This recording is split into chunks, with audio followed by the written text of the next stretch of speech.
Congress party का account freeze कर दिया गया। क्या ये सत्ता पक्ष की कोई साजिश है जिससे कांग्रेस उसकी बराबरी से इलेक्शन में ना उतर पाए, फिर कांग्रेस की ही कोई गलती है जो अब उस पर भारी पड़ रही है? जानते हैं।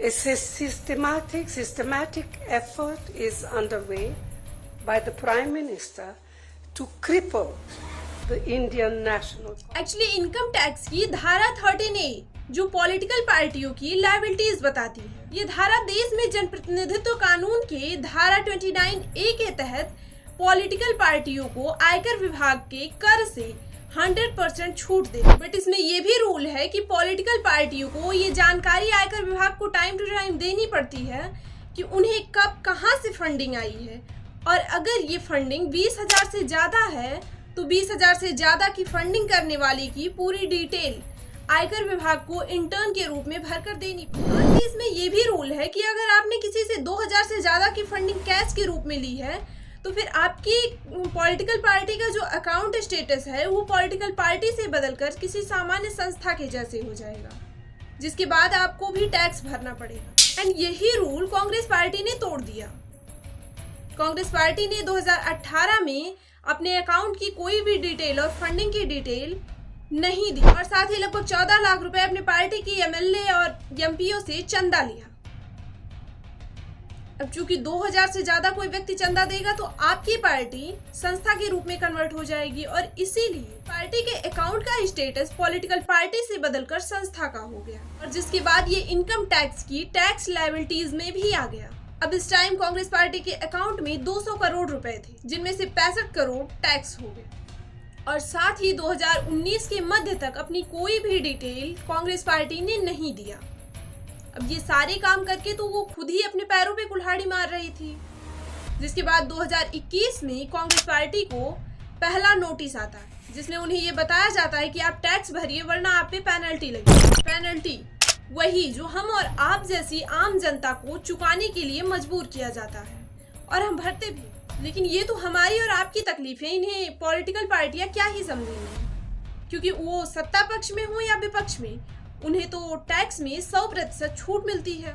लेकिन अब जब बात खुद पर आ गई है तो तरह तरह की बयानबाजियां की जा रही। 1 महीने पहले कांग्रेस पार्टी के सारे बैंक अकाउंट फ्रीज कर दिए गए। बट इंटरेस्टिंग तो ये है कि यही पॉलिटिकल पार्टियां जब सत्ता में होती हैं तो यही ऐसे कानून बनाती हैं जिसमें आम जनता पिसती रहती है।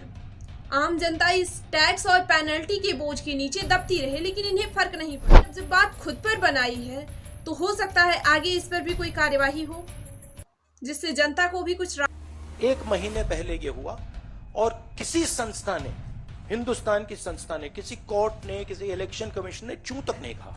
2021 में पार्टी का रिटर्न असेसमेंट करने के बाद आईटी विभाग ने 105 करोड़ की मांग की। यहाँ आईटी विभाग ने ये भी कहा था कि अगर आप मूल डिमांड का 20% भी पे कर देते हैं तो आपके लिए समस्याएं नहीं बढ़े। This is always Congress. उसने ऐसा नहीं किया, क्योंकि 20% में 21 करोड़ होता था, लेकिन उसने बस 2.5 करोड़ ही जमा किया। और प्रेजेंट टाइम में पेनल्टी बढ़ते बढ़ते 210 करोड़ तक पहुंच चुकी है।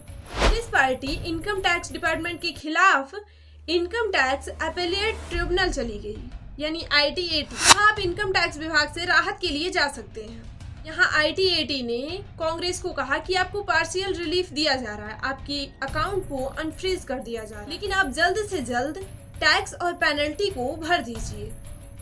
लेकिन कांग्रेस यहाँ भी नहीं मानती।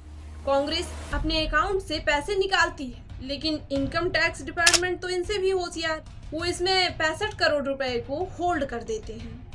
अब फिर से कांग्रेस भागी जाती है ITAT की, वहां जाकर बताती है कि हमारे 65 करोड़ होल्ड कर दिए गए, हम उन्हें निकाल नहीं पा रहे हैं, जिस पर ITAT कहता है कि इसमें हम आपकी कोई मदद नहीं कर सकते, आप हाई कोर्ट चले जाइए। कांग्रेस पार्टी हाई कोर्ट जाती है। पूरे मामले की सुनवाई करने के बाद हाई कोर्ट कहता है कि मुझे ऐसा लग रहा है कि लगभग 2-3 सालों से आपके पार्टी दफ्तर में कोई सो रहा था।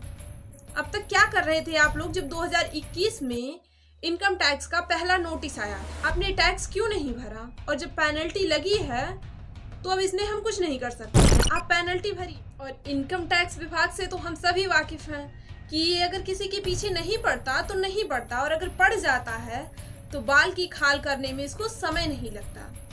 अब इनकम टैक्स डिपार्टमेंट ने कांग्रेस पार्टी को ये कहा कि अब जब आप इतना हाथ पैर मार ही रहे हैं तो अब आपके जो 1994-95 के मामले हैं हम उनको खोलेंगे। कांग्रेस फिर से हाई कोर्ट के पास जाती है और कहती है वो तो पुराने मामले खोलने की बात कर रहे हैं।